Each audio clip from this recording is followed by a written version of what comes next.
നരഭോജി കടുവ ചത്തതിൽ സന്തോഷമുണ്ടെന്ന് അക്രമത്തിൽ കൊല്ലപ്പെട്ട രാധയുടെ ഭർത്താവ് അപ്പച്ചൻ. ഇനി ഒരു കുടുംബത്തിനും ഇത്തരമൊരു ദുരന്തം ഉണ്ടാകരുതെന്നും കാട്ടിലേക്ക് പോകുമ്പോൾ എല്ലാവരും ജാഗ്രത പാലിക്കണമെന്നും രാധയുടെ ഭർത്താവ് ജനം ടിവിയോട് പറഞ്ഞു. മിഥുൻ പിള്ളയുടെ റിപ്പോർട്ട്. വയനാട്ടിലെ ആളെക്കൊല്ലിക്കടുവയുടെ ജഡം കണ്ടെത്തിയതിന് തൊട്ടു പിന്നാലെ ഈ ആളെക്കൊല്ലിക്കടുവയുടെ അക്രമത്തിൽ മരണപ്പെട്ട രാധയുടെ ഭർത്താവ് അച്ചപ്പൻ ചേട്ടൻ നമ്മോടൊപ്പം ചേരുന്നുണ്ട്. ചേട്ടാ, ഇപ്പോൾ കടുവ ചത്തു എന്നുള്ള വിവരം കിട്ടിയിട്ടുണ്ട്. അത് തന്നെയാണ് എന്ന് വനം വകുപ്പ് പറയുന്നുമുണ്ട്.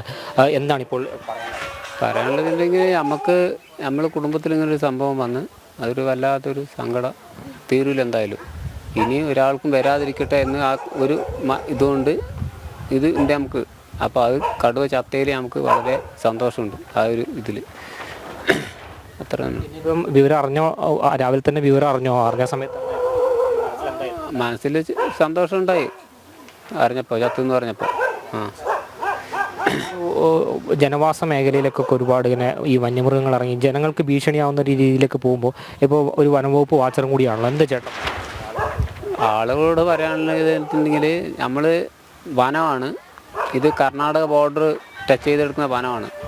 അതുകൊണ്ട് എല്ലാ സാധനവും നമ്മൾ ഈ വനത്തിലുണ്ടാവും, വയനാട് വനങ്ങളിൽ. അപ്പോൾ നമുക്ക് പറയാനുള്ളത് വനത്തിലേക്ക് ഒറ്റയ്ക്ക് ആരും ഇനി പോകണ്ട എന്നാണ് എനിക്ക് പറയാനുള്ളത്. എല്ലാ സാധനങ്ങളും ഉണ്ടാവും, നമ്മൾ വളരെ ശ്രദ്ധിക്കുക. ഒറ്റയ്ക്ക് വനത്തിലേക്ക് ആരും പോകരുത് എന്നാണ് നമുക്ക് പറയാനുള്ളത്. വീണ്ടും പല സ്ഥലത്തും കടുവയെ കണ്ടു എന്നൊക്കെയുള്ള വിവരങ്ങളൊക്കെ വരുന്നുണ്ട്. അപ്പോൾ ജനങ്ങളോട് കൂടുതൽ ജാഗ്രത പാലിക്കണം. അതാണ് നമ്മൾ പറയുന്നത്. ജനങ്ങളോട് കൂടുതൽ ജാഗ്രത പാലിക്കുക, കാട്ടിലേക്ക് ഒറ്റയ്ക്ക് പോകരുതെന്നാണ് നമുക്ക് പറയാനുള്ളത്. ഇപ്പം വനത്തിന് വേണ്ടിയിട്ട് പ്രവർത്തിക്കുന്ന ഒരാളാണ് ചേട്ടൻ. അപ്പം ചേട്ടൻ്റെ കുടുംബത്തിൽ തന്നെയാണ് ഇത്തരത്തിലൊരു ദുരന്തം ഉണ്ടായത്. കാരണം വെച്ചാൽ നമ്മളിപ്പം പലപ്പോഴും പണിയെടുക്കാൻ പോകുമ്പോൾ ഒരു സുരക്ഷിതയോടെ തിരിച്ചു വരുമെന്നൊരു പ്രതീക്ഷ ഇല്ല. അതൊരിക്കലും പ്രതീക്ഷയില്ലല്ലോ നമുക്ക്.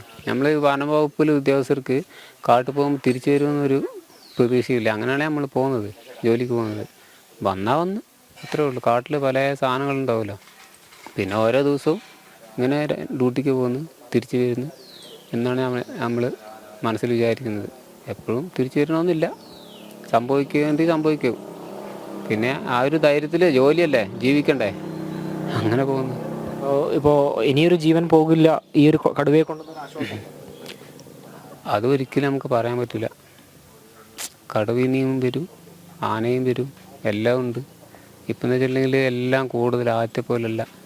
വനങ്ങളിൽ ഇഷ്ടം പോലെ സാധനങ്ങൾ, ആനയും കടുവ പിന്നെ പുലികളും എല്ലാം ഉണ്ട്. ഒരിക്കലും ആശ്വാസമല്ല.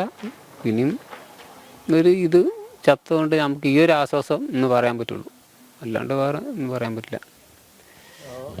ഏതായാലും അദ്ദേഹത്തിൻ്റെ കുടുംബത്തിന് വലിയൊരു നഷ്ടമുണ്ടായിരിക്കുന്നു. എന്നാൽ ഈ കടുവ ചത്തോട് ഇനിയൊരു ദുരന്തം മറ്റൊരു കുടുംബത്തിനുണ്ടാകരുതേ എന്നൊരു കാര്യം തന്നെയാണ് അച്ചപ്പൻ ചേട്ടൻ നമ്മോട് വ്യക്തമാക്കുന്നത്. കെ സുബിത്തിനൊപ്പം മിഥുൻ പിള്ള, ജനം, വയനാട്.